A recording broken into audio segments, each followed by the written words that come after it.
Good evening, ladies and gentlemen, and welcome to the 106th SMMT annual dinner.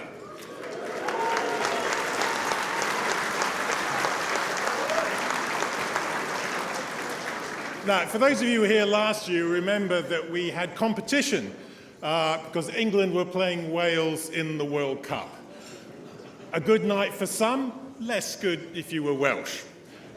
This year, we have no such competition, unless you count watching Nigel Farage being covered in fish guts and eating something deeply unpleasant.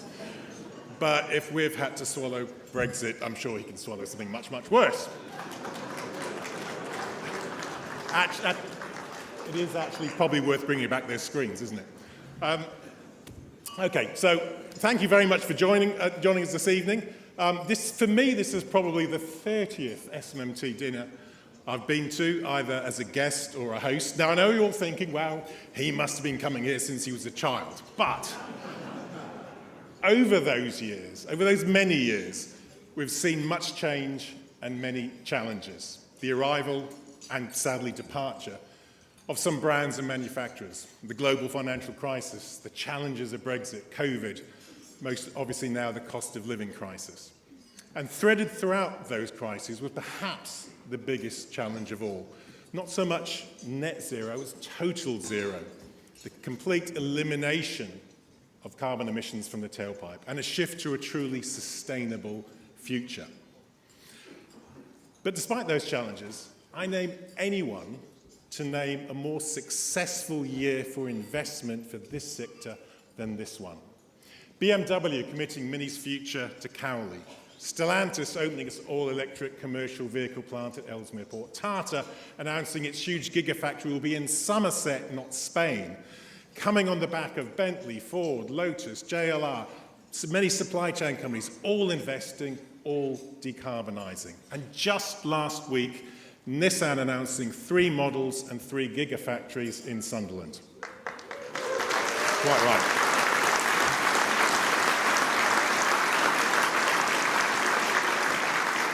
These are all commitments to our future, rewriting the UK narrative for global investors. So tonight, let me first thank our political community for stepping up to the plate. Business and politics doesn't always see eye to eye, but countries compete as readily as businesses compete. The government's £2 billion commitment for advanced automotive manufacturing, the lion's share of the package, was an unequivocal vote of confidence in our sector. Part of a much-needed advanced manufacturing plan, published with a battery strategy and with critical minerals and supply chain strategies imminent. Last week, the Chancellor's autumn statement also responded to our calls. Permanent full expensing, faster grid access, simplified foreign investment procedures. The UK now takes the long-term automotive investment seriously. And with a year, perhaps a few months, before a general election, it is good to see cross-party support for the sector, with Labour setting out its own automotive strategy, its first for any sector. But like business, governments also need to see a return on that investment.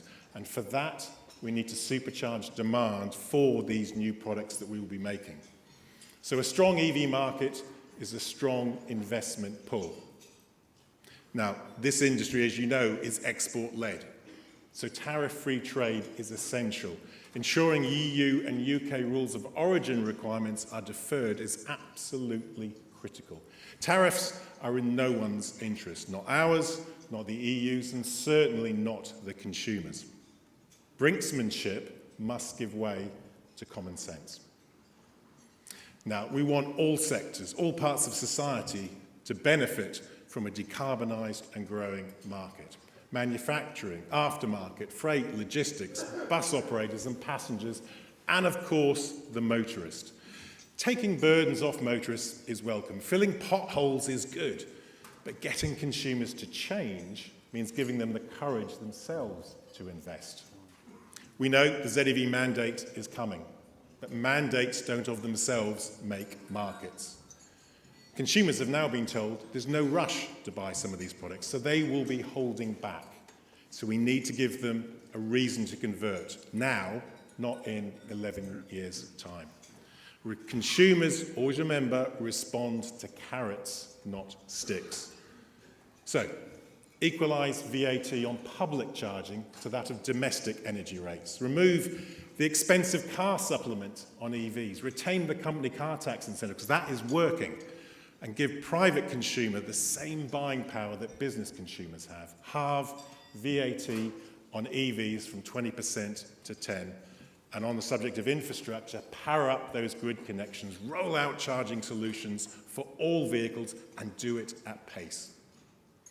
The investments of government and so many companies in this room must now achieve that return.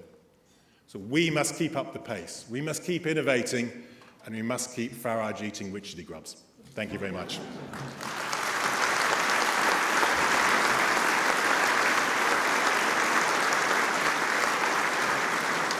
So, ladies and gentlemen, 2023 has been a pivotal year, a transformational year. Let's look at some of the highlights. Every part of our industry is gearing up to deliver net zero.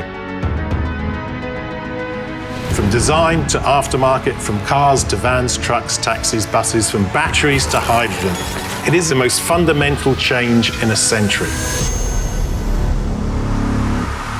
We can't have economic growth without the auto sector. What has been so striking is what an extraordinary time it has been to be in your business.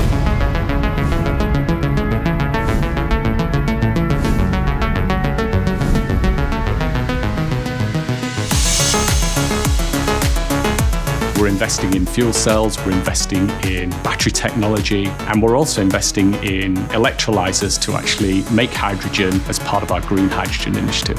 Hydrogen is part of the solution. We, Renault Trucks, will and are developing hydrogen fuel cell vehicles, which will come to market before the end of this decade. The sheer scale of innovation, the change, and the fact that there is such a wide range of access for different products for the consumer or for us in the bus industry. Technology is changing, and it's really exciting to be a part of that. We have the fundamentals. Now it's about mass adoption, the charging network, battery health, price, and these key indicators that will help us reduce carbon. Our common task is to deliver mobility for all, leaving no one behind. We've got to not only continue to ensure that the independent markets can service and maintain the existing vehicle park, but obviously prepare for those changes in the new technologies.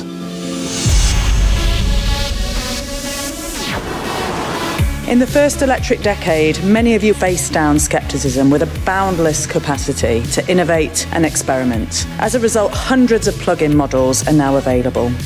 Our future success depends on our ability to attract and retain a talented, diverse and inclusive workforce.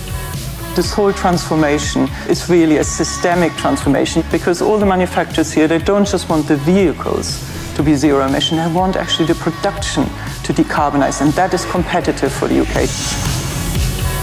You know, we have to make sure that we're attractive for other countries, other manufacturers, to want to invest in the UK. The auto sector, like no other, is a global trading industrial sector. Especially with a new technology like electric cars, it's really important that we have one clear message, not only to government, but also to consumers. And SMMT really help bring us all together and unite us. We need to work with manufacturers, we need to work with charge point operators, startups, to ensure that as we transition to electric, we take the whole population with us. We are on the road to zero emission vehicles, and as an industry, as a society, we will not be turning back.